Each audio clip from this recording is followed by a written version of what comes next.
Chers amis, bonjour. Je suis content de vous retrouver. Nous faisons notre rentrée, peut-être avec quelques jours de décalage. Mais enfin, vous savez, nous n'avons toujours pas de ministre de l'Éducation. Madame Belloubet a été ministre démissionnaire pendant 2 mois. Nous attendons pour la semaine prochaine, là je vous parle, nous sommes le 12 septembre, nous attendons pour la semaine prochaine, nous dit-on, un nouveau ministre.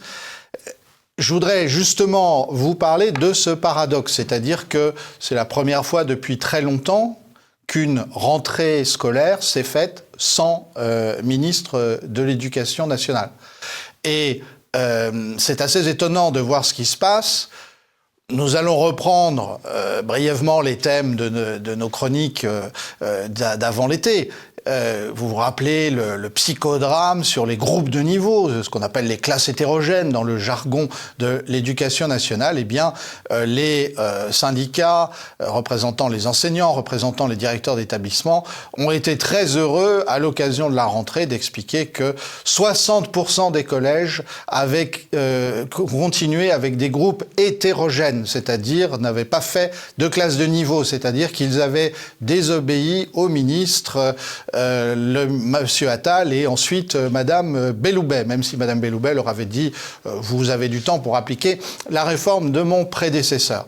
Alors, ça en dit long sur la crise profonde du ministère de l'Éducation nationale. Parce qu'au fond, nous avons entendu des représentants des personnels enseignants, des représentants des personnels de direction des collèges nous expliquer que finalement désobéir au ministre c'était éventuellement une vertu. Il n'y a que 20% des collèges où on a appliqué la consigne sur les classes de niveau.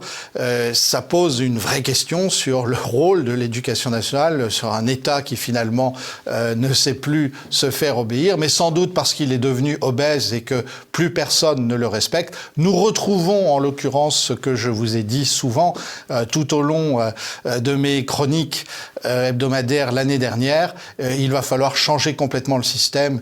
Imaginez que l'on puisse tout faire à partir de réformes décrétées d'en haut, c'est une illusion. C'est d'ailleurs le conseil que je me permets de donner au prochain ministre, c'est ne faites rien, laissez les gens vivre et tirer des leçons de ce qui se passera sur le terrain, parce qu'on voit bien que la réformite à la fois aiguë et inefficace dont sont atteints les ministres depuis au moins 2017 est devenue complètement contre-productive. Merci beaucoup.